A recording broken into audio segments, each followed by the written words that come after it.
এক এক যুগের মুজিজা কিন্তু এক একটা মুজিজা, বোঝেন কিনা? অলৌকিকত্ব যেটা নবীগণের মাধ্যমে প্রকাশ পায়, এটা আল্লাহর ক্ষমতা, এটা নবীদের ক্ষমতা নয়, কিন্তু আল্লাহ পাকের ক্ষমতা, নবীদের মাধ্যমে আল্লাহ প্রকাশ করান।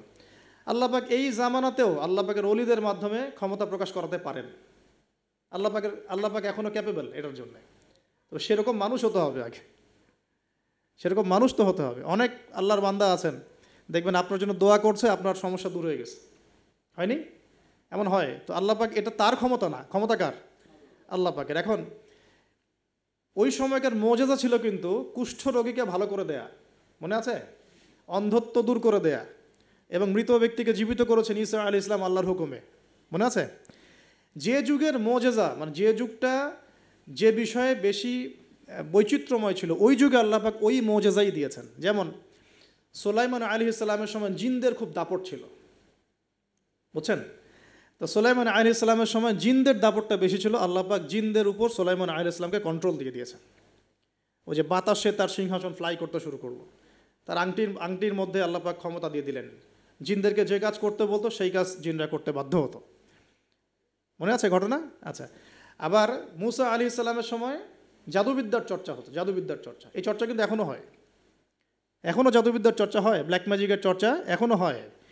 এগুলো থেকে বেঁচে থাকাটা খুব বেশি ইম্পর্টেন্ট, কারণ এগুলোতে ইফেক্টেড হয়ে গেলে অনেক সমস্যা হয়ে যায়। আমি শেষের দিকে প্রশ্নোত্তর পর্বে কিছু আয়াত বলে দেবো আপনাদেরকে ইনশাআল্লাহ। এই কোরআনের আয়াতগুলো নিয়মিত পড়বেন ইনশাআল্লাহ তাআলা।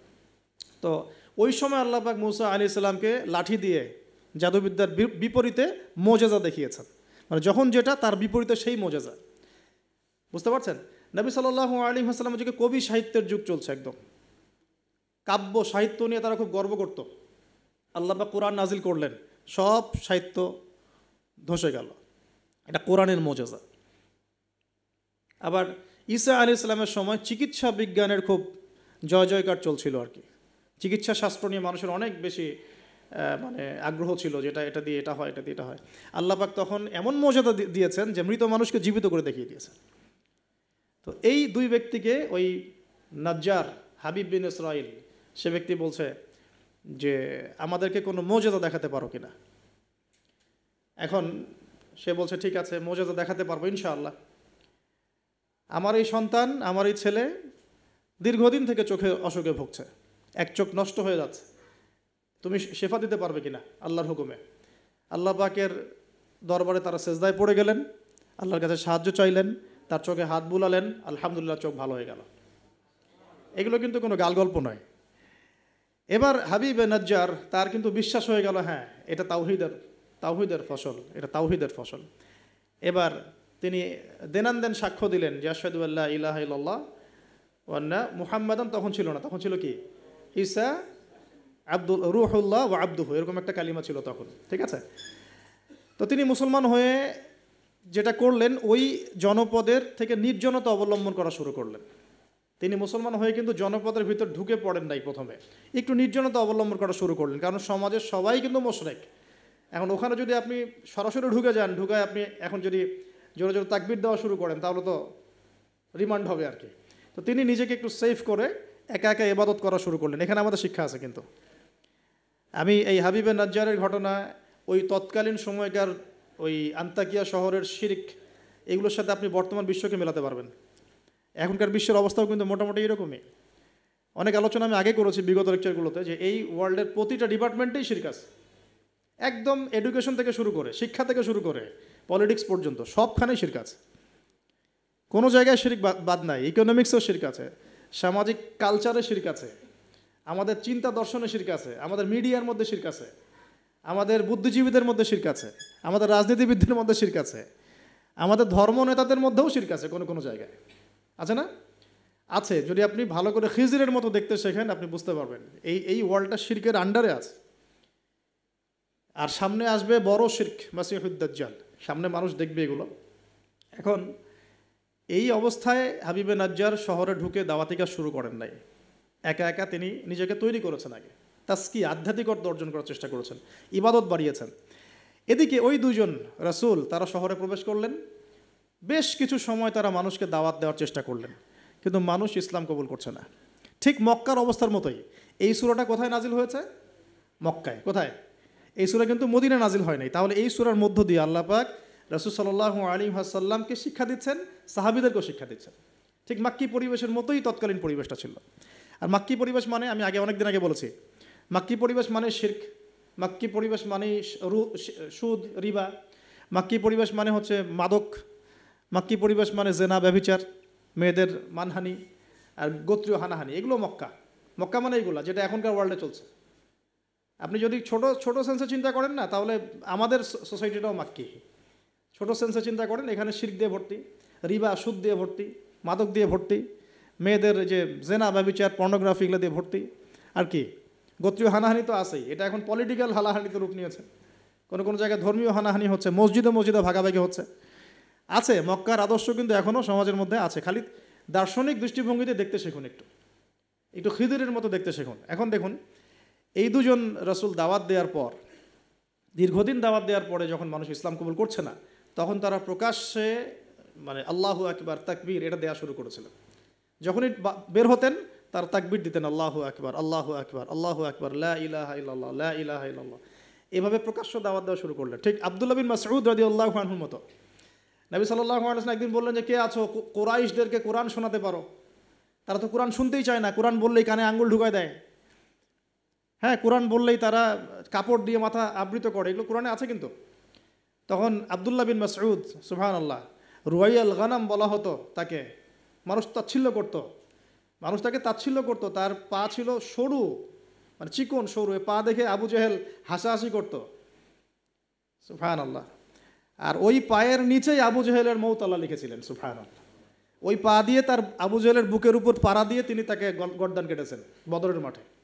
খালি 13 বছরের ব্যবধান, সময়ের ব্যবধান, খালি জাস্ট টাইম টক্স, মানে সময় কথা বলে, কথা বলে না, সময় কথা বলে। এই আব্দুল্লাহ বিন মাসউদ রাদিয়াল্লাহু আনহুর পায়ের তলেই আবু জেহেল আবার মারা গেছে। তো এই আব্দুল্লাহ বিন মাসউদ রাদিয়াল্লাহু আনহু বললেন যে, আমি শোনাবো কুরাইশদেরকে কোরআন ইনশাআল্লাহ। তারপর তিনি বের হয়ে কাবা ঘরের সামনে গিয়ে আর রহমান আল্লামাল কোরআন খালাকাল ইনসান এই তেলাওয়াত শুরু করলেন। বাস, মায়ের শুরু হলো। এখন যদি আপনি বের হয়ে সবার সামনে বলেন, আল্লাহর হুকুম ছাড়া কোনো হুকুম নাই, ইনিল হুকমু ইল্লা লিল্লাহ, আল্লাহর হুকুম ছাড়া কোনো হুকুম নাই, ওয়া মান লাম ইয়াহকুম বিমা আনজালাল্লাহু ফাউলাইকা হুমুল কাফিরুন, মায়ের একটা মাটিতে পড়বে? একটাও গায়েবই হয়ে যেতে পারেন আপনি, নাই নাই, আউট অফ হিস্ট্রি। আপনি আপনার কথা মানুষ ভুলেই যাইতে পারে, হয় না এমন? আর যদি জাতিসংঘে গিয়ে বলেন যে এর যত বেজ আছে সব শিরকের উপর আছে, সারা ওয়ার্ল্ডের মধ্যে শুধু ইসলামিক খেলাফা চলবে, তাইলে কি হবে? তো এই অবস্থা হয়েছে আব্দুল্লাহ বিন মাসউদ রাদিয়াল্লাহু আনহুর। বেচারা মক্কায় গিয়ে কাবা ঘরের সামনে গিয়ে বলছে, লা ইলাহা ইল্লাল্লাহ, আল্লাহ ছাড়া কোনো মাবুদ নাই, আর রহমান আল্লামাল কোরআন খালাকাল ইনসান আল্লামাহুল বায়ান, হ্যাঁ, ফাবিআইয়ি আলাই রাব্বিকুমা তুকাযযিবান। বাস, আবু জেহেল, আবু লাহাব, উতবা, সাইবা সবগুলো মেরে মারা শুরু করেছে। তাহলে শিক্ষা হচ্ছে এগুলো সুন্নত। শিক্ষাটা কি? দিনের পথে যদি সত্যিকার কেউ ইফোর্ট দেয়, তাহলে এই জিনিসগুলো তার ভাগ্যে আসবে। এই নির্যাতন, নিপীড়ন বা অপদস্থতা তার ভাগ্যে আসবে। যাদের ভাগ্যে আসছে না, 100% বলতে পারবো যে সেটা সঠিক পথ নয়, 100%। হ্যাঁ, সঠিক পথের ডানে বামে আমরা চোরা রাস্তা খুঁজি, তো সঠিক ক, সঠিক খ, সঠিক গ, হ্যাঁ, সঠিক অল্প সঠিক, বেশি সঠিক, একটু বেশি সঠিক, মানে এরকম আর কি। সত্যিকার অর্থে ওই রকম সঠিক পথে গেলে এগুলো আসবেই। তো এটা একটা ফলসিফিকেশন টেস্ট, যাদের উপর এগুলো আসতেছে সন্দেহ নাই যে ইনশাআল্লাহ তারা সঠিক পথে আছে। তারা সারা দুনিয়া থাক না থাক ওই ব্যক্তি সঠিক পথে আছে, না হলে তার উপরে এগুলো আসতো না। এখন যাই হোক, ওইদিকে যাচ্ছি না আমি। এখানে এই দুজন রাসূল সেম ভূমিকা পালন করলেন। ব্যাস, এবার রাজা তাকে গ্রেফতার করা শুরু করলো। কোন রাজা? আন্তাকিয়া শহরের রাজা। রাজা কিন্তু খ্রিস্টান ধর্মাবলম্বী ছিলেন। রাজা খ্রিস্টান ধর্মাবলম্বী ছিলেন না, খ্রিস্টান ধর্মাবলম্বী হওয়ার জন্য ঈসা আলাইহিস সালাম তাকে দাওয়াত দিচ্ছিলেন এই দুজন রাসূলের মাধ্যমে। তো রাজা তখন এই দুজন ব্যক্তিকে ধরে রেখে দিল। এই দুজন ব্যক্তির নাম এক একটা কিতাবে এক এক রকম এসেছে। আমি 3টা নাম পেয়েছি আর কি। একটা হচ্ছে, প্রথম ব্যক্তির নাম ছিল ইউহান্না, হ্যাঁ। দ্বিতীয় ব্যক্তির নাম ছিল রাসূল, কিন্তু তারা মানে কার রাসূল? ঈসা আলাইহিস সালামের প্রেরিত দূত। এই দূত অর্থে বলছে রাসূল। একজনের নাম ছিল বাউলাস, একজনের নাম হচ্ছে ইউহান্না, একজনের নাম কি ছিল? বাউলাস। আর অন্য একটা বর্ণনা আসছে যে একজনের নাম ছিল সাদেক, আর একজনের নাম ছিল মাসদুক। একজনের নাম সাদেক, একজনের নাম মাসদুক। আচ্ছা, এই দুজন এখন গ্রেফতার। তো এবার তাদেরকে রেখে দেওয়া হয়েছে। ঈসা আলাইহিস সালাম আরও একজন ব্যক্তিকে তাদের সাহায্যের জন্য পাঠালেন। এটাই হলো কোরআনের এই আয়াতটা, যে ওয়াদরিব লাহুম মাসালান আসহাবাল ক্বরিয়া ইয জাআহাল মুরসালুন ইয আরসালনা ইলাইহিম ইসনাইন ফাকাযযাবুহুমা ফাআজ্জাজনা বিসালিস। যখন তাদের দুইজনকে অস্বীকার করা হলো, আমি আরও একজনকে পাঠালাম। এই আরও একজনের নাম হচ্ছে আপনার শামউন। কি নাম? শামউন। এই শামউন ছিল খুবই বিচক্ষণ।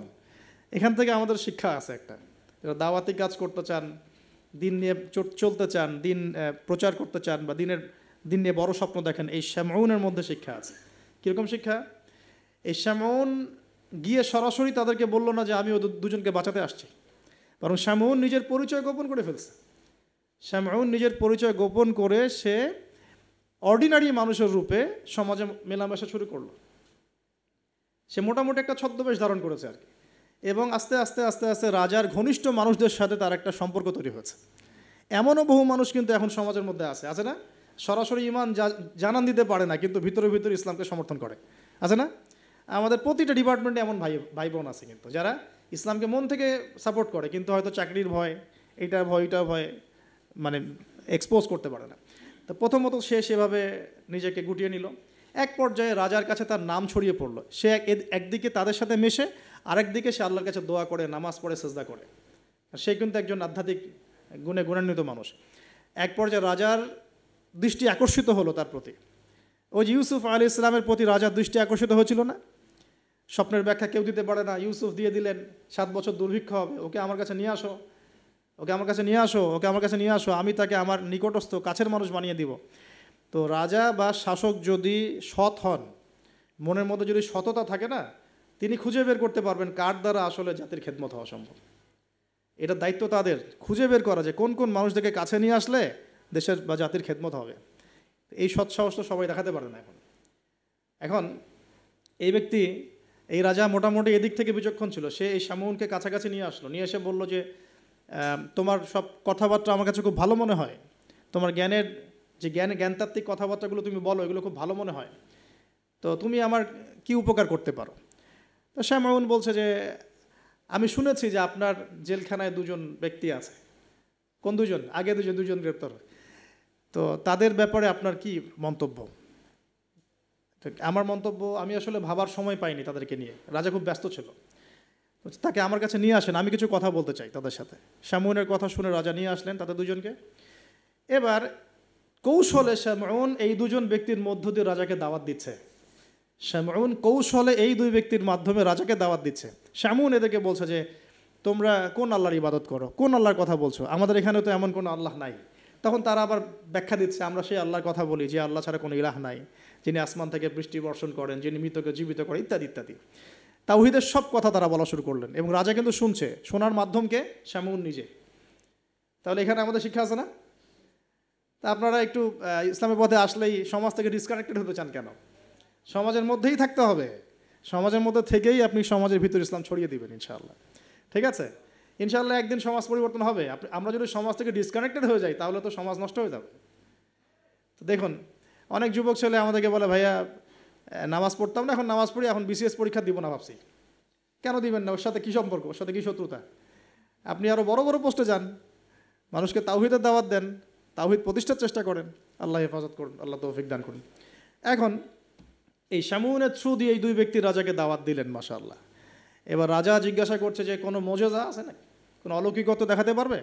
আমরা যে আল্লাহর ইবাদত করি, মাঝে মাঝে কিন্তু জিনের উপাসনা করলে কিছু অলৌকিকত্ব দেখা যায়। অলৌকিকত্ব না, মানে ভেলকিবাজি দেখানো যায় আর কি। দেখবেন জিন তাত্ত্বিক যারা চর্চা করে, দেখবেন ভেলকি দেখায় মানুষকে। আপনি কোনো কবিরাজের কাছে গিয়েছেন, আপনাকে বলে দিবে যে 2 বছর আগে তুই এটা করছিলি না, এরকম কিন্তু বলে দেবে। আপনাকে ধাক্কা লাগলো যে হ্যাঁ তাই তো, আমার তেমন হয়েছে।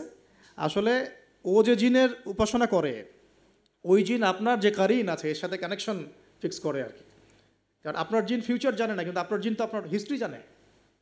আপনার জিন আপনার হিস্ট্রি জানে। তো তখন আপনার কাছে মনে হলো হ্যাঁ তাই তো, আমি তো অমুক দিন অমুক মেয়ের জন্য দাঁড়াইছিলাম ওইখানে। হ্যাঁ আচ্ছা ঠিক আছে। এখন সে বলল যে হ্যাঁ আমরা মৌজেজা দেখাবো ইনশাআল্লাহ। কি মৌজেজা? 7 দিন আগে একটা বাচ্চা ওই রাজ দরবারে মারা গেছে। কয়দিন আগে? দাফন হয়নি এখনো, 7 দিন আগে মারা গেছে, লাশ সংস্কার হয়নি, লাশের অবস্থাও ভালো না। এখন এই 2 ব্যক্তি আল্লাহর কাছে দোয়া করলেন, আল্লাহ আজকে যদি তুমি মুজিজা আমাদের হাত দিয়ে আমাদের মাধ্যমে দেখাও, ইনশাআল্লাহ এরা তাওহীদের উপর চলে আসবে। তো আল্লাহ রাব্বুল আলামিন মুজিজা দেখালেন, ওই 7 দিনের মৃত বাচ্চা জীবিত হয়ে উঠল। এবার জীবিত হয়ে সে বলে উঠল যে আমি আসমানে দেখেছি, এই বাচ্চা বলছে এবার, আমি আসমানে দেখেছি একজন সুন্দর মানে চুলের বর্ণনা দেওয়া হয়েছে যে আমরা যেটাকে সিল্কি চুল বলি আর কি, লম্বা কাত পর্যন্ত সিল্কি চুলওয়ালা একজন মানুষ, একজন ব্যক্তি 3 জনের জন্যে আল্লাহর কাছে দোয়া করছে। কয়জনের জন্যে? তার মানে সে মেবি ঈসা আলাইহিস সালামের দিদার পেয়েছে, মেবি, আল্লাহ ভালো জানেন, এটা বারজাক। এখন রাজা এবার হকচকিয়ে গেল, 3 জনকে কে? আমরা তো 2 জন জানি, 3 জনকে? তখন ওই ব্যক্তি বলছে শামউন একজন, এই ব্যক্তি একজন। তখন শামউন দেখলেন যে রাজার এর উপর বেশ প্রতিক্রিয়া সৃষ্টি হয়েছে কথার উপরে। তখন শামউন আরও বড় চাপ দিল এই 2 জনকে যে না, তোমাদের এটা হয়তো কোনো জাদু হতে পারে। শামউন, তোমাদের কোনো জাদু হতে পারে, আমাদের এই রাজার এক মেয়ে মারা গেছেন, তোমরা পারলে তাকে জীবিত করে দেখাও দেখি। এবার তারা 2জন আবার সেজদায় পড়ে গেলেন, আল্লাহর কাছে দোয়া করলেন। আল্লাহ রাব্বুল আলামিন ওই রাজার দীর্ঘদিন আগে মৃত্যুবরণকারী একজন মেয়ে, তাকে কবর থেকে জীবিত করে তুলে দিলেন ইনশাআল্লাহ। এই মেয়ে একই কথা বলছে যে আমরা দেখেছি এই 3 জনের জন্য একজন ব্যক্তি আল্লাহর কাছে দোয়া করছে। এবার মাশাআল্লাহ মুজিজা প্রকাশ পেয়ে গেল। কিন্তু এই মুজিজা প্রকাশ পাওয়ার পরেও আপনারা তো জানেন যে ফেরাউনের সামনে কতগুলো মুজিজা দেখানো হয়েছে, 9টা। কয়টা? 9টা। একবারে 9টা না, কিন্তু ব্যাক টু ব্যাক বছর বছর 9টা। তারপরে কি ফেরাউন ঈমান আনছে? আবু জেহেলের সামনে কতগুলো মুজিজা আসছে, সে কি ঈমান আনছে? আজারের সামনে কি ইব্রাহিম আলাইহিস সালামের মতো মানুষ থাকা সত্ত্বেও সে কি ঈমান আনছে? এরকম বহু মানুষ পৃথিবী থেকে চলে গেছে যাদের সামনে অগণিত মুজিজা আসার পরেও ঈমান নিয়ে আসেনি। আবার অনেক মানুষ এক দোয়ার বরকতে ঈমান নিয়ে চলে আসছে। খালিদ বিন ওয়ালিদের কথা শুনুন। খালিদ বিন ওয়ালিদ রাদিয়াল্লাহু আনহু উহুদে যুদ্ধ করেছেন ইসলামের এগেনস্টে। যখন নবী সাল্লাল্লাহু আলাইহি ওয়াসাল্লাম বিদায় হজের আগে যখন তিনি ওমরা করেছেন, বিদায়ের ওমরা হজটা কাজা করেছেন, ওই সময় তিনি এসে শুধু একটা চিরকুট লিখে দিয়েছিলেন যে যদি খালিদ মুসলমান হতো তাহলে তার জন্য কতই না ভালো হতো। নবীজি এটাও বলেননি খালিদ আসো ইসলাম কবুল করো, তোমার আগের সব গুনাহ মাফ হয়ে যাবে, এটা এতটুকু বলেন নাই। নবীজি বলেছেন, খালি চিরকুটে লিখে দিয়েছেন যে যদি খালিদ ইসলাম কবুল করতো তাহলে কতই না ভালো হতো। এই একটা কথাই তার মনে এমন দাগ কেটেছে, তিনি নিজে গিয়ে মদিনা ইসলাম কবুল করে আসছেন। আর তারপরে তো জানেন তার হাতে ইসলামের কতগুলো বিজয় হয়েছে, প্রায় 80 থেকে 100টা ব্যাটেল তিনি লড়ছেন ইসলামের জন্য, এবং কোনো ব্যাটেলেই তিনি কিন্তু পরাজিত হন নাই। তাকে বলা হয় সাইফুল্লাহ, আল্লাহর তরবারি। কিলা দুখুলিল জান্নাহ, তাকে বলা কিলা দুখুলিল জান্নাহ, তাকে বলা হলো ও দুখুলুল জান্নাহ, জান্নাতে ঢুকো, প্রবেশ করো। কিলা দুখুলিল জান্নাহ ক্বালা ইয়া লাইতা কওমি ইয়ালামুন, সুবহানাল্লাহ, ক্বালা ইয়া লাইতা কওমি ইয়ালামুন। তখন যে বলছে হায় আমার জনপদ, হায় আমার কওম, যদি তারা জানতো, যদি তারা বুঝতো যে আল্লাহ পাক আমাকে কি পরিমাণ নিয়ামত দিয়েছেন, কোন জান্নাতে আমি আছি, এইটা যদি আমার জনগণ বুঝতো তাহলে সবাই ঈমান নিয়ে আসতো। দেখেন কোরআনে এই ব্যক্তির নাম উল্লেখ করা হয় নাই। ওয়াজা মিন আকসাল মদিনাতি রাজুলুন, ওয়াজা মিন আকসাল মদিনাতি রাজুলুন, মানে দূরবর্তী জায়গা থেকে একজন লোক ছুটে আসছে। কে সেই লোক আল্লাহর কাছে এটা বড় কথা নয়, মানে নামটা কি সেটা বড় কথা নয়, তার আকীদাটা কি, তার আমলটা কি, তার তাওহীদটা কি, এটা সবচেয়ে বড় কথা। তো এখন এই হাবিবে নাজ্জারের এই শাহাদাত হয়ে গেল, এবং আন্তাকিয়াবাসীর উপরে এবার কি হলো আল্লাহ পাক সেটাও বলছেন। তাওহীদের স্পষ্ট দাওয়াত পাওয়ার পর যখন তারা স্বীকার করলো না, তারা আবু জেহেলের মতো আচরণ করলো, আবু লাহাবের মতো আচরণ করলো, উতবা সাহেবার মতো আচরণ করলো, ওই ফেরাউন নমরুদ তাদের মতো আচরণ করলো। হিস্ট্রি কিন্তু একই, সব একই জনপদে ঘুরছে গেলে। এই মুশরিকদের মতো আচরণ যখন অব্যাহত থাকলো, আল্লাহ পাক বলছেন যে আমি তাদের উপরে কোনো বড় সেনাবাহিনী পাঠাই নাই, আমি তাদের উপরে কোনো বড় সেনাবাহিনী পাঠাই নাই, কোনো বাহিনী নাজিলও করি নাই, শুধু ছিল এটা সয়হাতান ওয়াহিদা, একটা মাত্র বড় বিকট চিৎকার। ইন কানাত ইল্লা সয়হাতান ওয়াহিদা, শুধুমাত্র একটা বজ্রনিনাদ, প্রচণ্ড শব্দে আল্লাহ পাক পুরো কওমকে ধ্বংস করে রেখে দিলেন একশেষ। এই কওমে কতজন মানুষ ছিল? হয়তো বা 1 লাখ, 2 লাখ, 3 লাখ, 4 লাখ, 5 লাখ, 10 লাখ, আল্লাহ ভালো জানেন। এর মধ্যে 4 জন ব্যক্তির নাম আমরা পাচ্ছি তাওহীদপন্থী। ওই 4 জন ব্যক্তিকে কেন্দ্র করে ইয়াসিন আয়াত নাজিল হয়েছে। রাসূল সাল্লাল্লাহু আলাইহি ওয়াসাল্লাম মক্কায় হয়তো হাজার হাজার মানুষ ছিল, কিন্তু আমরা আবু বকর, ওসমান, ওমর, আলীর নাম মনে রাখছি। আসহাবুল কাহাফের মধ্যে হয়তো হাজার হাজার লাখ লাখ মানুষ ছিল, কিন্তু আমরা ওই 7 জন বা 9 জন যুবকের কথা মনে রাখছি। খেয়াল করে দেখেন, ইব্রাহিম আলাইহিস সালামের সময় হয়তো লাখ লাখ মানুষ ছিল সমাজের মধ্যে, কিন্তু আমরা মনে রাখি ইব্রাহিম আলাইহিস সালাম, লূত আলাইহিস সালামের কথা, বিবি সারা আলাইহিস সালামের কথা, হাজারা আলাইহিস সালামের কথা, এই কয়জন মানুষের কথা, ইসমাইল, ইসহাক। এরকম প্রত্যেক যুগে যুগে আপনি দেখবেন যে তাওহীদপন্থী মানুষের সংখ্যা কিন্তু কম এবং আল্লাহ পাকের অনুগত বান্দাদের সংখ্যা খুব কম। এই ঘটনাটা আল্লাহ রাব্বুল আলামিন এই আন্তাকিয়াবাসীর এই ঘটনাটাকে সূরা ইয়াসিনের এই 13 থেকে প্রায় 32 নম্বর আয়াত পর্যন্ত পুরোটা নিয়ে আসছেন। এবং এর মধ্য দিয়ে আল্লাহ রাব্বুল আলামিন আমাদেরকে যে মেসেজগুলো দিতে যাচ্ছেন সেটা হলো, যে পয়েন্ট আকারে ফাইন্ড আউট করি। দেখুন, এক, ফার্স্ট অফ অল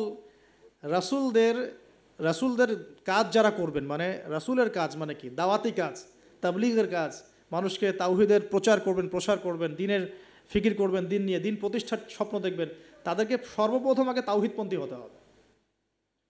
তাওহীদপন্থী মানে এই ভেজাল তাওহীদপন্থী না, এই তাওহীদ না যে আমি তাগুতও মানি আবার ইয়াও মানি, মানে ইসলামও মানি, আমি তাগুতও মানি, আমি কুফরও মানি, আমি সুদও মানি, হ্যাঁ, আমি দলীয় বিভাজনও মানি, আমি কি বলবো যে ব্যক্তি পূজাও করি, আমি শায়েখ পূজাও করি, আমি সবই করি, আবার তাওহীদও আছে। মানে এইরকম গোলালো মার্কা তাওহীদের কোনো কাজ নাই বাংলাদেশে।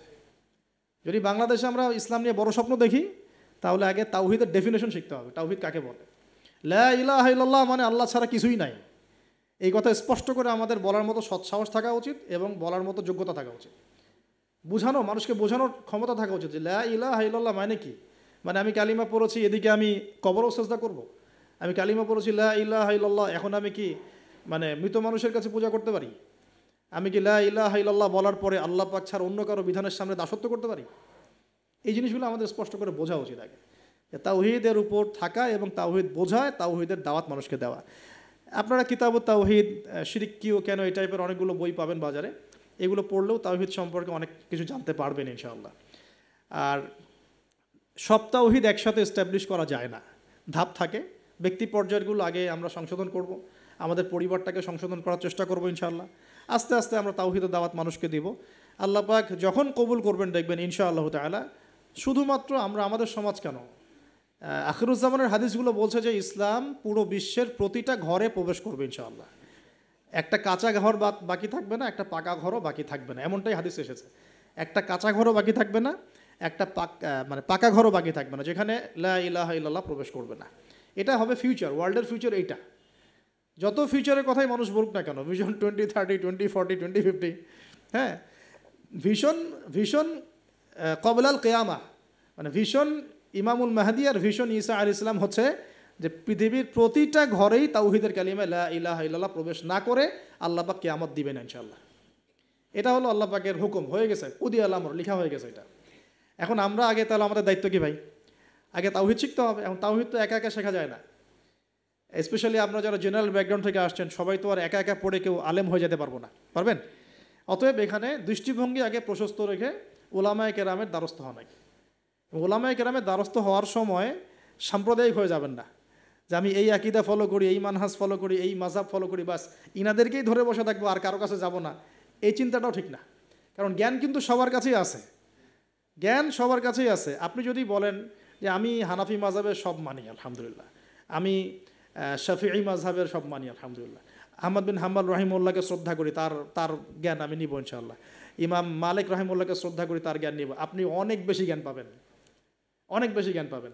আর যদি এত কিছু বোঝার ক্ষমতা আপনার না থাকে, কমসে কম একটা স্কুল অফ থট ফলো করেন, সমস্যা কি? সাধারণ মানুষ, আমার অত কিছু বোঝার ক্ষমতা নাই ভাই, আমি একজন ইমামকে ফলো করি, ব্যাস হয়ে গেল, এতটুকু যথেষ্ট। এখন আমাদের প্রথম কাজ হলো তাহলে প্রিয় ভাইয়েরা, তাওহীদ শেখা এবং তাওহীদ শেখার জন্য ওলামায়ে কেরামের দ্বারস্থ হওয়া। আল্লাহ পাক তৌফিক দান করুন। এবং এই জায়গায় আমরা কিন্তু সাম্প্রদায়িক হব না, আমরা সংকীর্ণ চিন্তাভাবনা করব না, আমরা আমাদের চিন্তাভাবনাগুলোকে প্রশস্ত রাখার চেষ্টা করবো। আল্লাহ পাক তৌফিক দান করুন, সকলেই বলে আমিন। আসসালামু আলাইকুম, বসেন। 2 নম্বর পয়েন্ট যেটা আমরা ফাইন্ড আউট করতে পারি, আমাদের প্রশ্নোত্তর পর্ব আছে আবার এবং কুইজ আছে, তো পয়েন্টগুলো একটু মার্ক করে নেবেন, পরে আমাকে কেউ লিখে দিয়েন, কারণ আমি কিন্তু লিখে নিয়ে আসি নাই, আমি বলতেছি আর কি, ঠিক আছে? সেকেন্ড পয়েন্টটা আমরা ফাইন্ড আউট করতে পারি, দেখুন, দাওয়াত দেওয়ার সময় রাসূলগণ কিন্তু ধনী গরিব ভেদাভেদ করে দাওয়াত দেন। হাবিবে নাজ্জার কী ছিল পেশা? একজন কাঠমিস্ত্রি। আমরা তো রিক্সাওয়ালাকে দাওয়াত দিয়ে গিল্টি ফিল করি, আমাদের প্রেস্টিজ ইস্যু হয়, ওকে দাওয়াত দিব কিসের ইসলামে? হ্যাঁ, তো আমরা সমাজে ছোট বড় ধনী গরিব পাপী ফাসেক জালেম মুত্তাকি সব শ্রেণীর মানুষের মধ্যে দাওয়াতি কাজ করবো ইনশাআল্লাহ। আল্লাহ পাক তৌফিক দান করুন, আমিন। এই দাওয়াতি কাজটা হবে দুইভাবে, একটা হচ্ছে অমুসলিমদের মাঝে ইসলামের দাওয়াত, অমুসলিমদের মাঝে তাওহীদের দাওয়াত, ইসলামের দাওয়াত। এখানে তো অমুসলিম সোসাইটি ছিল আন্তাকিয়ায়, তো অমুসলিমদের মাঝে তাওহীদের দাওয়াত এটা বেশি জরুরি বাংলার মাটিতে, কারণ এখন প্রচুর মানুষ দিন দিন কিন্তু অমুসলিম হয়ে যাচ্ছে মুসলিম থেকে, আপনারা জানেন কি না জানি না। যারা পার্বত্য অঞ্চলে, বর্ডার এলাকায়, উত্তরাঞ্চলে বিভিন্ন জায়গায় আমরা তো সফর করি, আমরা তো জানি বিভিন্ন জায়গায় এমনও ঘটনা ঘটেছে যে মানুষ দলে দলে খ্রিস্টান হওয়া শুরু করেছে। দেখুন রাসূল সাল্লাল্লাহু আলাইহি ওয়াসাল্লাম আমাদের মাঝে এখন সশরীরে নাই, তা তিনি কি রেখে গেছেন আমাদের জন্য? এই দিনটাই তো। আমরা, আমার পকেটেও তসবিহ দানা আছে, গুনতে সহজ লাগে, আল্লাহুম্মা সাল্লি আলা মুহাম্মদ, আল্লাহুম্মা সাল্লি আলা মুহাম্মদ, এটা গোনা তো সহজ, বসে বসে দরুদ পড়া তো সহজ, কিন্তু রাসূল সাল্লাল্লাহু আলাইহি ওয়াসাল্লামের দ্বীনের হেফাজত করা তো এত সহজ না। তাহলে কোন কাজটা করলে আমরা বড়মুখ করে রাসূলের সামনে দাঁড়াতে পারবো কিয়ামতের দিন? তার দ্বীনের হেফাজত করলে। তো আমরা অমুসলিমদের মধ্যে দাওয়াতি কাজ তো করছিই না, যারা করছে তাদের সংখ্যা খুবই কম। আর যে দলে দলে দিন দিন মানুষ মুসলমান থেকে অমুসলিম হচ্ছে, এই ফিকিরও আমাদের নাই, এই ফিকিরও আমাদের মধ্যে নেই। আমরা তো পড়ে আসি ভাই, সত্যি কথা বলতে আমরা পড়ে আসি হাত বাঁধা নিয়ে আর কি। হাত বাঁধবো কোথায়? পায়ে, পা কি কেমন করে লাগবো, কেনি আঙ্গুল নাকি গোড়ায় গোড়া? মানে আমাদের চিন্তা ভাবনাগুলো অনেক বিশাল, আমরা একদম মানে ওয়ার্ল্ড নিয়ে চিন্তা করতেছি। হ্যাঁ, আমরা চিন্তা করতেছি একদম ইসলামিক রেভলিউশন, খিলাফা, এই সেই, অথচ বাস্তবিক অর্থে আমাদের চিন্তা কোন জায়গায়? কেনি আঙ্গুলে না গোড়ায়? আপনি হাতটা উঠাবেন না উঠাবেন না, আপনি বাঁধলেন কোথায়? অনেকের অ্যাটিটিউড এতটাই এগ্রেসিভ যে মনে হয় যে হাত নিচ থেকে উপরে আসা মানে হচ্ছে অমুসলিম থেকে মুসলমান হয়েছে। আগে অমুসলিম ছিল, ভাবটা এমন যে আগে মুসলমান ছিলাম না ভাই, আগে দিন কিছুই বুঝতাম না, এখন আমি একদম পরিপূর্ণ সহিতে আসছি।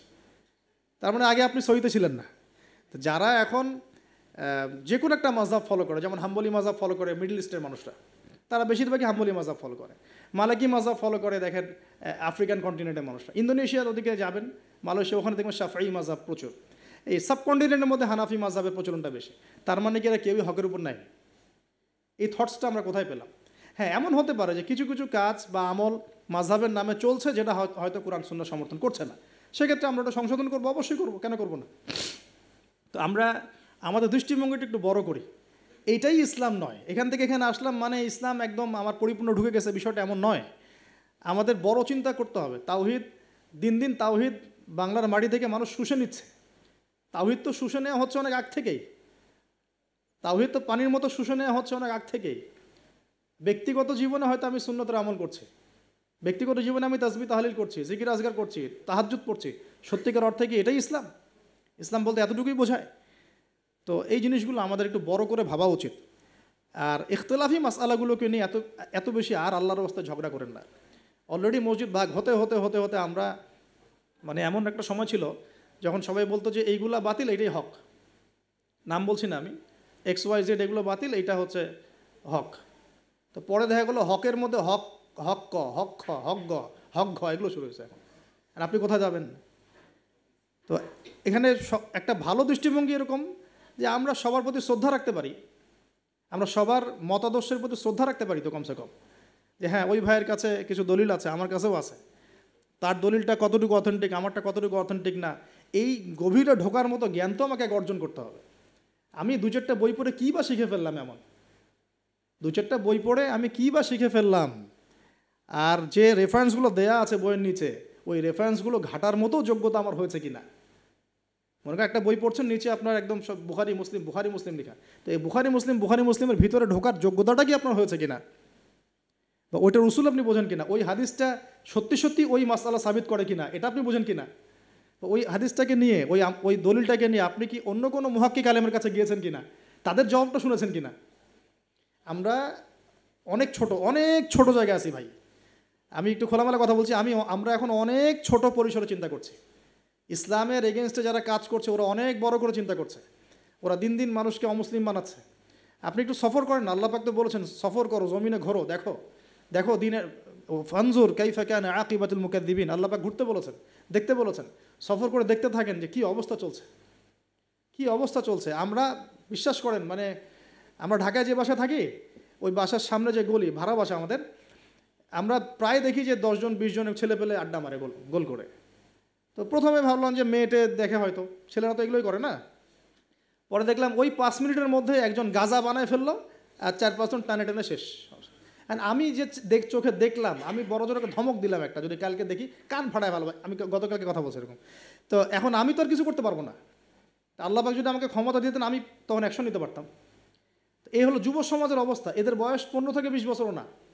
15 থেকে 20 বছরের যুব সমাজের অবস্থা আজকে ভয়াবহ। প্রশাসনের ভাইরা আছেন, জিজ্ঞেস করে দেখেন কিশোরগঞ্জের কী অবস্থা, টিকটক প্রজন্মের কী অবস্থা। এরা এমন কোনো পাপ নাই করতে বাকি রাখতেছে না। এরা কিশোরদের অবস্থা।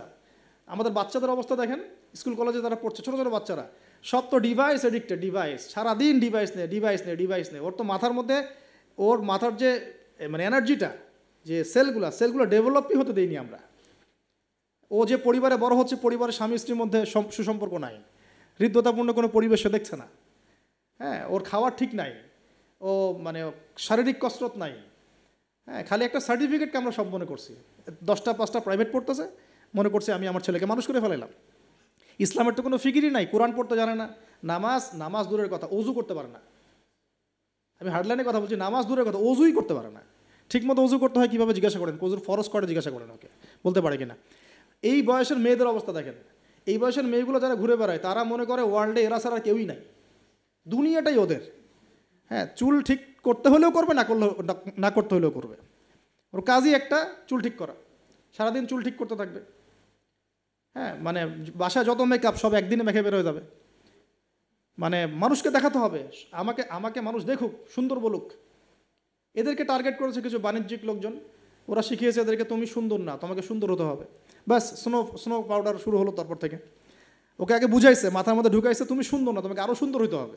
ব্যাস, তারপরে যে এই ক্রিম সেই ক্রিম, ব্যবসা শুরু হয়ে গেল, এই পার্লার সেই পার্লার। মানে এই মেয়েগুলার, আপনি বিশ্বাস করেন, এই টিকটক প্রজন্মের কথা বলছি, কিশোর গ্যাংয়ের কথা বলছি, ছেলেরা যতটা না বদ, এই মেয়েদের একটা বড় অংশ তার চেয়ে অনেক বেশি বদ, অনেক বেশি। তারা চায়, কিছু কিছু মেয়ে চায় যে তাকে যেন টিস করা হয়, কিছু কিছু মেয়ে চায় যে সে ছেলের পিছনে বাইকে করে ঘুরবে।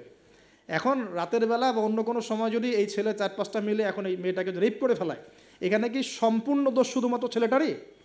আমাকে অ্যান্সার দেন দেখি। ওই মেয়েটা কেন ওখানে ঘুরতে গেল ওর সাথে? ওর বাবা কী করছিল, ওর ভাই কী করছিল? আমরা আমাদের সোসাইটির দিকে একটু দেখেন, আমরা অনেক ছোট জায়গায় চিন্তা করতেছি। এই যে আপনি হাত বাঁধে নিয়ে পড়ে আসেন না, পায়ে পা নিয়ে পড়ে আসেন, আর আপনি বলছেন আমারটা সই, ওরটা ও খারিজি হয়ে গেছে, ও ভণ্ড হয়ে গেছে, ওই হয়েছে। এগুলা খুবই কনজাস্টেড চিন্তা। আপনার চিন্তাটা অনেক ছোট লেভেলের। আপনি যখন ওয়ার্ল্ডকে চিনতে শিখবেন, অর্থনীতি বুঝতে শিখবেন, ওয়ার্ল্ডের ফেতনাগুলো রিকগনাইজ করতে শিখবেন, আপনি নিজেকে লজ্জা পাবেন যে আমি কী বলে আসছিলাম এতদিন। আর আমরা তো জানি, আমরা ওই লাইন কিন্তু ঘেটে আসছি। আপনি কোন জায়গায় চিন্তা করছেন, কোন জায়গায় আপনার চিন্তা থেমে যাবে, ওটা আমি জানি। ওর পর থেকে আমি আপনাকে চিন্তা করতে বলতে পারবো। ঠিক আছে, অনেক দ্বীপে আছে। পুরো ওয়ার্ল্ড নিয়ে ভাবেন, দেখেন আমাদের সোসাইটিগুলোর দিকে তাকান, আমাদের ইয়াং জেনারেশনকে দেখেন, আমাদের শিক্ষার দিকে দেখেন না একটু। আমাদের এই যে যুব সমাজ সামনে বসে আছে, জিজ্ঞাসা করেন যে এই 15-20 বছর তারা পড়াশোনা করেছে, তারা কতটুকু কোরআন শিখেছে, কতটুকু হাদিস শিখেছে। আমাদের এখানে অনেক সিনিয়র ভাই আছেন, আমাদের পিছনে অনেক বরেণ্য ব্যক্তিরা আছেন, তারা এখন আফসোস করেন যে আমাদের বয়স 40 হয়ে গেছে, কোরআন শিখতে পারি নাই, 40টা হাদিস তো পড়তে পারি না, হুজুর এটা কী হবে, এটা কী হবে। তো এটা আপনি জিজ্ঞাসা করা মানেই তো এটা লজ্জাজনক, যে আমি তাহলে কি করলাম সারা জীবনে। তাহলে শিক্ষা ব্যবস্থার মধ্যে কোথায় সংস্কার দরকার, আমাদেরকে ভাবতে হবে এগুলো, বা আমাদের যারা কর্তৃপক্ষ আছেন তাদেরকে বোঝাতে হবে জিনিসগুলো। অর্থনীতি নিয়ে কি বলবো, এটা নিয়ে বলার তো কিছুই নাই, সব জায়গায় সুদ আর সুদ। অনেক দিন আগে যে বলেছি ক্যাশলেস সোসাইটির কথা, এই ক্যাশলেস সোসাইটি এখন বাস্তব। আপনি চায়নায় যান, আপনি কোনো ক্যাশ পাবেন না চায়নায়। চায়নাতে কোনো ক্যাশই নাই, আপনাকে সব ডিজিটাল মানিতে লেনদেন এক্সচেঞ্জ করতে হবে। পুরো ক্যাশলেস সোসাইটি একটা। এবং এর চার্জের ফলে মিনিটেই মানুষ কোটিপতি হয়ে যাচ্ছে, মিনিটের মধ্যে মানুষ কোটিপতি, জাস্ট চার্জ কাটতে কাটতে কাটতে কাটতে কোটিপতি হয়ে গেছে। ইলেকট্রনিক মানি তো আসছেই, যখন ক্রিপ্টোকারেন্সির যুগ চলে আসবে তখন দেখবেন যে কী অবস্থাটা হয়। তা আমাদের ইকোনমিক্স সেকশনের এই মানে কি বলবো, যে আধুনিকায়নই বলেন অথবা আধুনিকায়নের স্রোতের সমস্যাগুলো, এগুলো ফাইন্ড আউট করার মতো আলেম ওলামারও ঘাটতি আছে। যখন সমাজে ক্লাসিক্যাল ট্র্যাকের বাইরে কেউ কথা বলে তখন হাসে, হ্যাঁ হাসে যে কী বলতেছে এগুলা, গোল্ড কয়েন, দিনার দিরহাম, এগুলো আবার কী বলে। অথচ দিনার দিরহামের কথা রাসূল সাল্লাল্লাহু আলাইহি ওয়াসাল্লামের সময় থেকে আসে। কতদিন বোঝানোর চেষ্টা করলাম, হ্যাঁ কতদিন যে বোঝানোর চেষ্টা করলাম যে ভাই 10 লাখ টাকা বাসায় রেখে দেন, দেখেন টাকার মান কমে না বাড়ে। আর যদি 10 লাখ টাকার সমপরিমাণ জমি থাকে আপনার, এটার মান বাড়বে না কমবে। এতটুকু বোঝাতে পারতেছি না। যে এগুলো সাস্টেইনেবল কোনো অ্যাসেট না।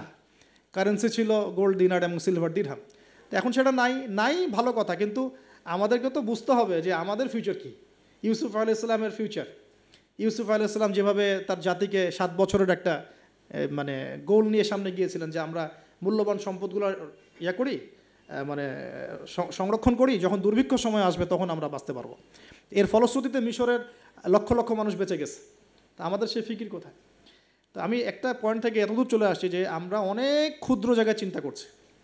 এই যে 1 হাতে মোসাফা না 2 হাতে মোসাফা, আপনার এইগুলা আপনার চিন্তাটাকে এত ছোট জায়গায় নিয়ে আসছে যে আপনি বড় করে এখন ভাবতেই পারতেছেন না।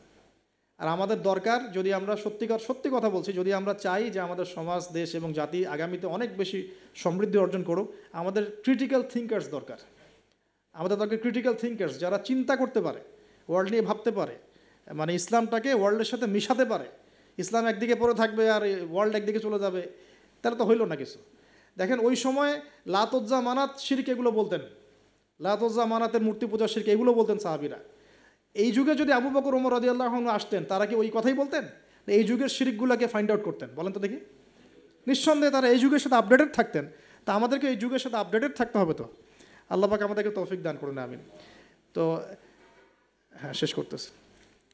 তো যেটা বলছিলাম যে আমার শ্রদ্ধেয় দিনী ভাইয়েরা, মুরব্বী কেরাম যারা আছেন, আমাদের হাতে সময় শেষ হয়ে আসছে, যে প্রথমে আমরা তাওহীদটা শিখবো ইনশাআল্লাহ। তাওহীদের চর্চা করব। নিজের পরিবারটাকে আগে আপনি তাওহীদপন্থী বানান। আপনাকে সমাজ নিয়ে আগে ভাবতে হবে না, আগে আপনি আপনার পরিবারটাকে তাওহীদপন্থী বানিয়ে ফেলেন। আল্লাহ পাক তৌফিক দান করুন। আপনার সন্তানদেরকে তাওহীদ শেখান। আপনার স্ত্রী, আপনার সন্তান, আপনার মেয়ে, আপনার আত্মীয় স্বজন, এদের মাঝে আপনি আগে দাওয়াতি কাজটা করার চেষ্টা করেন।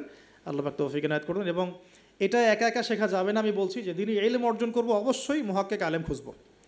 আমি কোনো আলেমের নাম বলে দিব না, কারণ আমি একটা নাম বললেই অপোজিশন আছে, বলবে যে না ওনাকে তো আমি মানি না। আমি যদি বলি যে আমি আল্লামা তাকি উসমানীকে খুব ফলো করি, ভালোবাসি, পছন্দ করি, তারও তো হেটার্স আছে না? তো বলবে যে আপনি ফলো করেন, আমি করি না, আপনি মানেন, আমি মানি না। তো এই জন্য আমি কোনো নাম বলতে যাচ্ছি না। আপনি আপনার বুঝ অনুযায়ী, আপনার কাছে সারা ওয়ার্ল্ড ঘেটে যে মনে হয় যে না এই আলেম হকের উপর আছেন, তার কথাগুলা ভালো, তার ইলমি গভীরতা ভালো, তিনি সাম্প্রদায়িক না বা ইত্যাদি, তিনি হকের উপর আছেন, হক বলতে দ্বিধা করছেন না, হক বাতিলের সাথে মিক্স করছেন না, মানে আপনি বুঝেন, আপনাকে তো আল্লাহ পাক মেধা দিয়েছেন, আল্লাহ পাক তো আপনাকে বিবেক দিয়েছেন, আপনি বোঝার চেষ্টা করেন। তবে আমি রিকোয়েস্ট করবো একটা জিনিসই খালি, যে আপনি আলেমদেরকে দলে দলে ভাগ করে দিয়েন না, এবং আলেমদের মধ্যে সাম্প্রদায়িকতা সৃষ্টি করেন না, আলেমদের মধ্যে শত্রুতা বাড়ায় দিয়েন না। আপনি মৌমাছির মতো হন, এটা আমার নসিহত, আপনি মানবেন কি মানবেন না আপনার বিষয়। আমি এটা ফলো করার চেষ্টা করি, যে আমি নিজেকে একজন মৌমাছি মনে করি। আমাকে যদি বলেন যে এই যে রিক্সাওয়ালা রিক্সা আমাকে নামিয়ে দিল বাসায়, তার কাছেও আমার শেখার কিছু আছে। আপনি যদি মৌমাছি হন, আপনি এখান থেকে শিখতে পারবেন, অবশ্যই শিখতে পারবেন। এরকম অনেক শেখা আমরা শিখেছি। এখানে হাবিবে নাজ্জার ইতিহাসে জাজল্যমান হয়ে থাকলো, কিন্তু ওই রাজার নাম ইতিহাসে আসে নাই।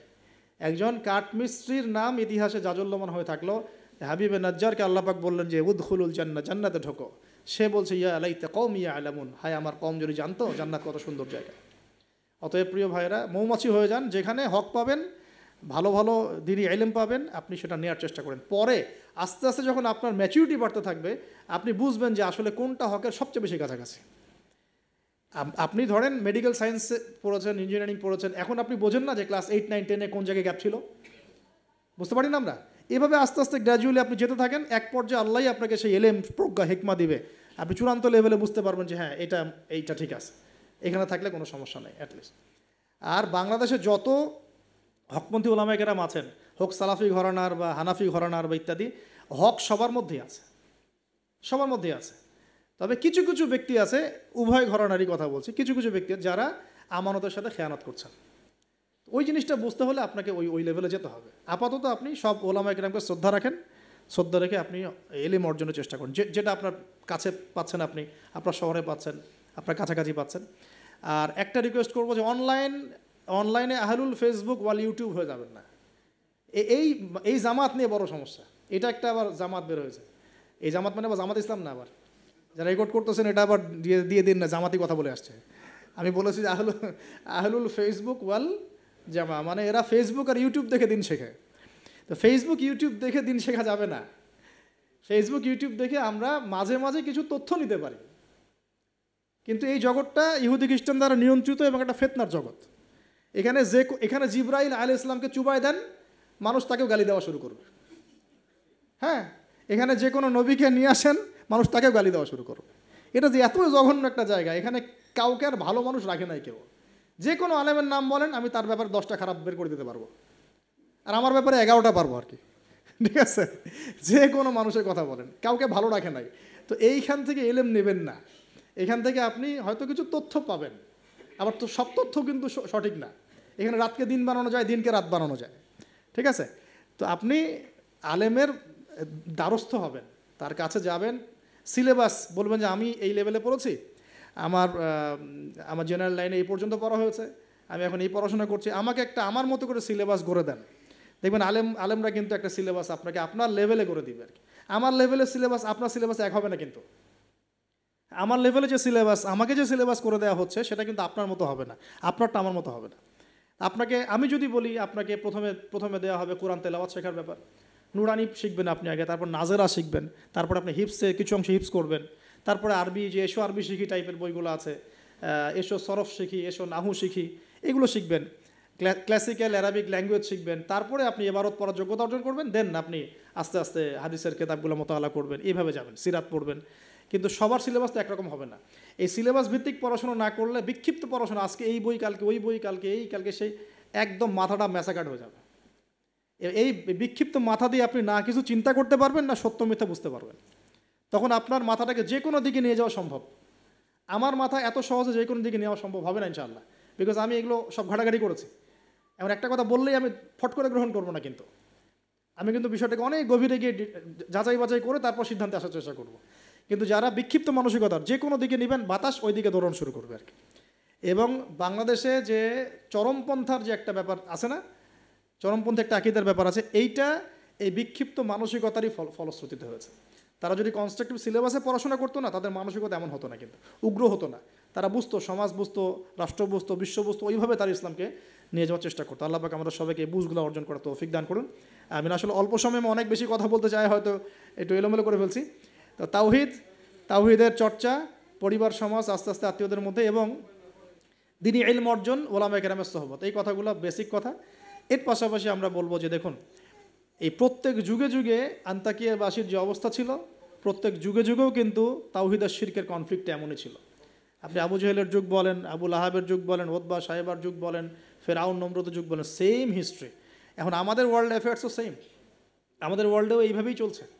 এখানে শিরক আছে, এখানে কুফর আছে, আমাদের ওয়ার্ল্ডে সুদ আছে, আমাদের ওয়ার্ল্ডে জিনা আছে, আমাদের ওয়ার্ল্ডে পর্নোগ্রাফি আছে। যত পাপ আছে পৃথিবীতে, এই সমস্ত পাপের গ্লোবালাইজেশন হয়েছে এই ওয়ার্ল্ডে।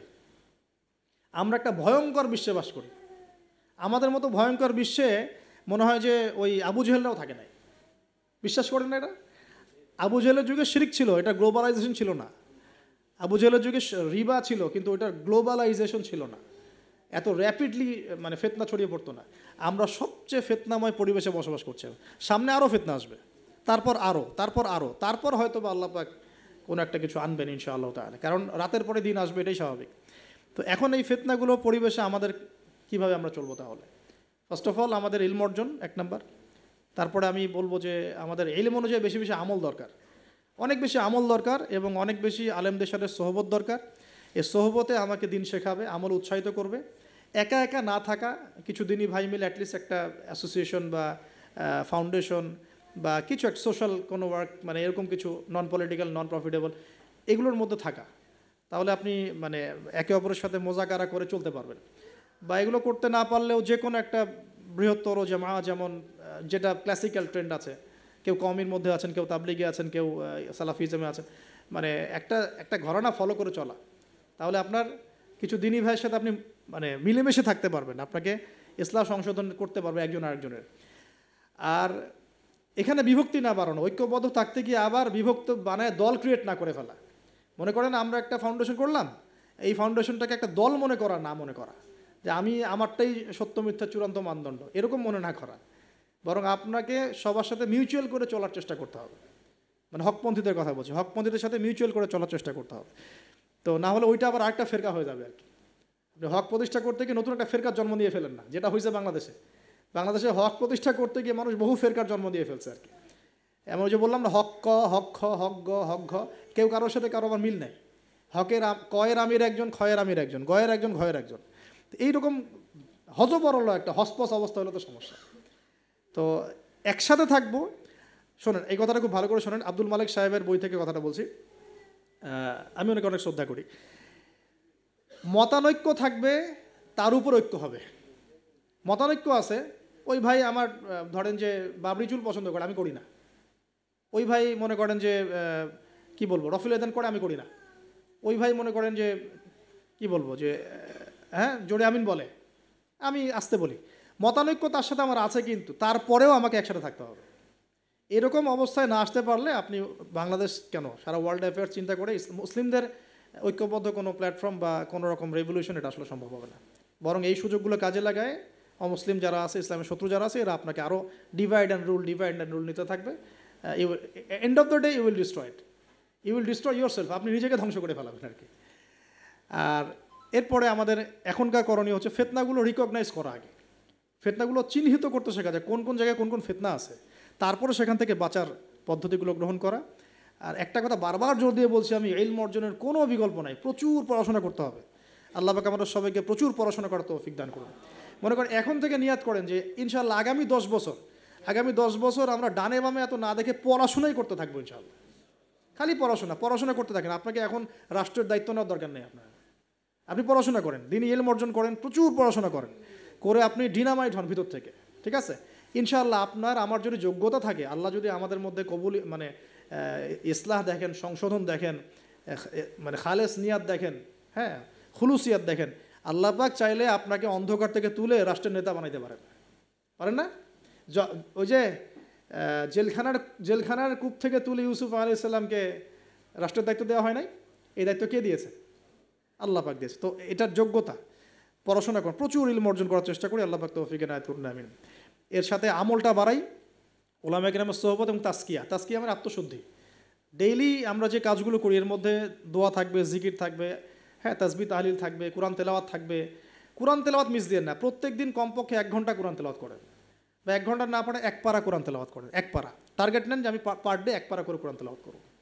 এবং আমার ওস্তাদ আমাকে নসিহত করে ছাড়বা না। এক হচ্ছে প্রতিদিন কোরআন নর্মাল তো তেলাওয়াত করোই, একটা পৃষ্ঠা হলেও অর্থসহ পড়বে, একটা পৃষ্ঠা হলেও অর্থসহ। এই যেমন 5টা আয়াতের উপর আমরা কিন্তু আজকে আলোচনা করলাম, 4-5টা আয়াতের উপরে অর্থসহ পড়বে। 2 নাম্বার হচ্ছে রাসূল সাল্লাল্লাহু আলাইহি সাল্লামের হাদিস 4-5টা করে প্রতিদিন পড়ার চেষ্টা করো, একটা বিশুদ্ধ বই থেকে। আর রাসূলের সিরাত, জীবনী 2-3টা পৃষ্ঠা হলেও পড়ার চেষ্টা করো প্রতিদিন। এই কাজগুলো করলে হয় কি, ঈমান তাজা হয়। আপনি অজুর ফজিলত জানেন, অনেক দিন আগে পড়েছেন, এখন অজু করতে গেলে সেই ফিলটা আপনি পাবেন না। আপনি এখনই অজুর ফজিলতটা আরেকবার পড়ে যান, দেখেন আপনি অজু করতে গেলে একটা ফিল পাবেন যে এটা আমার গুনাহ মাফ হচ্ছে এখান থেকে। এটা হচ্ছে ইলম অর্জনের ফলে আমাদের কিন্তু ঈমানটা রিচার্জ হয়। তো আমলটা বাড়াই, ডেইলি এই আমলগুলো চালু করি, জিকির আজগার, তাসবিহ তাহলিল, পারিবারিক তালিম করতে পারলে খুব বেশি ভালো হয়। হ্যাঁ, পরিবারে দাওয়াত দিব, পরিবারে আমরা এগ্রেসিভ হব না, পরিবারে অলওয়েজ দাওয়াত দিবেন। পরিবারবর্গ ইসলাম মানে দাওয়াতের পথে আসলো কি না, আপনার সংশোধনের পথে আসলো কি না, এটা নিয়ে এত বেশি ওভার ব্লাস্টেড হওয়ারও দরকার নাই। আমার দায়িত্ব দাওয়াত দেয়া, বোঝানোর, ভাই বুঝিয়েছি, দোয়া করি আল্লাহর কাছে, আল্লাহ যেন সবাইকে হেদায়েত দেন, ব্যাস দ্যাটস অল, আপনার কাজ হয়ে গেছে। এরপরে আমরা আমাদের সামর্থ্য অনুযায়ী দাওয়াতি কাজ অব্যাহত রাখবো। হয়তো ওলামায়ে কেরামের সোহবতে বা যে যেভাবে করছেন আলহামদুলিল্লাহ, প্রতিষ্ঠিত কোনো জামায়াতের মধ্য দিয়ে অথবা ক্লাসিক্যাল ইসলামিক ট্রেন্ডে যে যেভাবে কাজ করছেন আলহামদুলিল্লাহ, এই কাজগুলোকে সমন্বয় করাটাই চ্যালেঞ্জ। বাংলাদেশে প্রচুর কাজ হয় ইসলামের, আল্লাহ পাক কাকে যে কবুল করবেন, আমি খুব মনে মনে দোয়া করি আল্লাহ পাক যেন একজন যোগ্য মানুষকে কবুল করেন, যিনি এই দিন ইসলামের যে কাজগুলো দেশে চলছে এগুলোকে যেন ইউনাইটেড করতে পারে আর কি। এইটা চ্যালেঞ্জ আর কি। কাজ যে হচ্ছে না তা না, কাজ প্রচুর হয়, দিনই কাজ প্রচুর। আমাদের মসজিদের অভাব নাই, মাদ্রাসার অভাব নাই, মক্তবের অভাব নাই, কিন্তু বিশ্বাস করেন যে ওই যে ইসলামের ইকামাত, ওই ইকামাতের ছিটাফোটাও নাই আমাদের মধ্যে। অতএব এটাকে আমাদের মধ্যে আল্লাহ পাক যেন যোগ্য ওমরের মতো কোনো মানুষকে দিয়ে কবুল করে না, আমিন। আল্লাহ পাক আমাদেরকে এই যুগের আবু বকর, ওমর, ওসমান, আলী হওয়ার তৌফিক দান করে না, আমিন। তো শেষ কথা হলো যে এই জিনিসগুলো আমরা পরিবারে এস্টাবলিশ করার চেষ্টা করি, হালাল খাই, এই কথাটা বলতে ভুলে গিয়েছিলাম। রিজিকের মধ্যে আমরা একটু হালালত্বের চেষ্টা করি, হারাম থেকে বাঁচার চেষ্টা করি। মেয়েদের থেকে সতর্ক থাকেন। আপনার রিজিকের সামর্থ্য হয়ে গেছে, আপনি বিয়ে করে ফেলেন, কিন্তু কোনো রকমের হারাম কোনো সম্পর্কের দিকে যাবেন না। খুবই খারাপ জিনিসটা। যার মধ্যে জিনা ঢুকে যাবে সে কখনো আল্লাহর মারেফত অর্জন করতে পারবে না। যার মধ্যে জেনা ঢুকে গেছে এর মনটা পবিত্র হতে পারবে না। তো মনের মধ্যে শয়তানি কিলবিল করবে, মনটা পবিত্র হতে পারবে না। পর্ন দেখার অভ্যাস থাকলে বাদ দিই। মেয়েদের দিকে তাকালে চোখ নিচু করার অভ্যাস করার চেষ্টা করি। আমি তো আপনাদের শহর ঘুরে ঘুরে আসলাম একটু আগে। এখানে তো চোখের হেফাজত করাটা ঢাকার মতোই কঠিন। তো এখানে আপনাদেরকে আরও বেশি ইমানের পরিচয় দিতে হবে। আমাদের সবাইকে আল্লাহ পাক তৌফিক দান করুন। আমিন। চক্ষু নিচু করা, পারলে বিয়ে শাদী করে ফেলা এবং পর্ন থেকে দূরে থাকা। অহেতুক আমরা ইউটিউব ফেসবুকে অনেক মুভিজ দেখি, এটা দেখি, ক্লিপ দেখি, এগুলো বন্ধ করতে হবে। যদি আমরা সত্যিকার অর্থেই চাই যে ইসলাম নিয়ে কিছু করতে, এ যুগের আবু বকর ওমররা যেভাবে চিন্তা করতেন ওইভাবে চিন্তা করতে হবে। আল্লাহ পাক আমাদের সবাইকে কবুল করুন আমিন। আর আমাদের সন্তানদের ব্যাপারে আমরা ফিকির করব, তাদেরকে আমরা কোথায় পড়াবো, কিভাবে মানুষ করব, এই বিষয়গুলো ফিকির করব। একটা ফিকির আমি ঢুকাই দিচ্ছি আজকে। এই ফিকিরটা নিয়ে এত হার্ডলি কখনো বলি নাই, এখন বলছি। সেটা হলো ফিজিক্যালি ফিট থাকার চেষ্টা করব। ফিজিক্যালি ফিট থাকাটা অনেক বেশি ইম্পর্টেন্ট, যেটা আমি নিজে এখন সাফার করতেছি।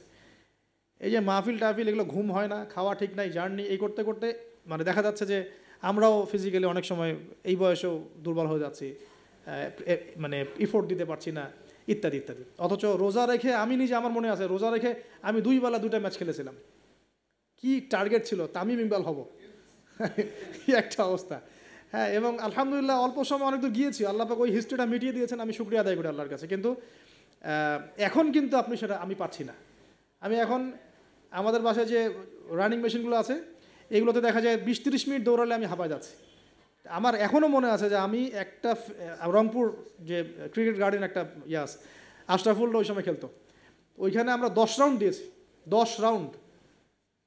তো এই ফিজিক্যাল ফিটনেসের ব্যাপারটা খুব গুরুত্ব দিচ্ছে এই কারণ আমরা যদি ইসলাম পালন করতে চাই, আল্লাহর ইবাদত করতে চাই, দিনের জন্য কিছু করতে চাই, ফিজিক্যালি ফিট থাকতে হবে। এই জন্য খাওয়ার ব্যাপারে সতর্ক হন। খাওয়া, আমরা তো মাশাআল্লাহ একটু আগে খাবার তো মানে আসছি, আমরা আলোচনা শুনতে খাওয়া শুরু করলাম। মানে বিশ্বাস করেন আমরা গরু খাওয়া মুসলিম হয়ে গেছি। আমরা এখন খালি শুক্রবার মানে কি গরু খাও। আসল কথা হচ্ছে এই গরু গোশত খাওয়া তো ফরজ না। তাওহীদের উপর থাকা ফরজ, সুন্নত প্রতিষ্ঠা করা ফরজ। যেগুলো আরাম লাগে সেগুলো আমরা খুব করতে চাই, আর যেগুলো করতে কষ্ট এগুলো আমরা করতে চাই না। তো খাওয়া দাওয়া করেন, সমস্যা নেই, কিন্তু ফিজিক্যালি ফিট থাকার চেষ্টা করেন। ডেইলি কিছু এক্সারসাইজ করেন। হ্যাঁ, পারলে যারা জিম করতে পারেন তারা জিম করবেন। বাচ্চাদের খাবার কী দিচ্ছি সেটার ব্যাপারে সতর্ক থাকেন। বাসায় কী খাবার ঢুকছে এটা সতর্ক থাকা উচিত। কী খাচ্ছে কী খাচ্ছি না, এই ব্যাপারে ডক্টরদের পরামর্শ নেন যে আমরা কোন বয়সে কীভাবে চলবো। এটা খুব ইফেক্টিভ হবে। পরবর্তীতে আপনারা ভালো কিছু করতে পারবেন ইনশাআল্লাহ তাআলা। আল্লাহ পাক তৌফিক দান করুন। আর সবশেষ কথা হচ্ছে যে আমাদের সবার মধ্যে আল্লাহ পাক কিছু প্রতিভা দিয়েছেন। কেউ হয়তো মাশাআল্লাহ লিখতে পারেন, কেউ হয়তো মাশাআল্লাহ বলতে পারেন, কেউ ভালো অ্যাসোসিয়েট করতে পারেন। যার যে প্রতিভা আছে এই প্রতিভাগুলোকে ফাইন্ড আউট করে আল্লাহর দ্বীনের জন্য কাজে লাগে। এর মানে এই না সবাইকে আলেম হয়ে যেতে হবে, সবাইকে মুফতি হইতে হবে। This is not necessary. আপনার যেখানে আপনি আছেন, একজন প্রশাসনের ভাই তার জায়গা থেকে ইসলামের খেদমত করতে পারে, একজন ডক্টর তার জায়গা থেকে দিনের খেদমত করতে পারে, একজন পলিটিশিয়ান তার জন্য আরও বড় সুযোগ আছে, তার বড় জায়গা থেকে তিনি দিনের খেদমত করতে পারেন। ঠিক আছে, ওকে। তো প্রিয় ভাইরা, যার যেখানে আমাদের কাজ আছে, জব সেকশন, আমরা সেখান থেকে দিনের খেদমত করার চেষ্টা করি। আল্লাহ পাক আমাদের সবাইকে তৌফিক ইনায়াত করুন, বলি আমিন। আজকের মতো আমরা এখানে শেষ করছি, আমাদের হাতে আর সময় নাই।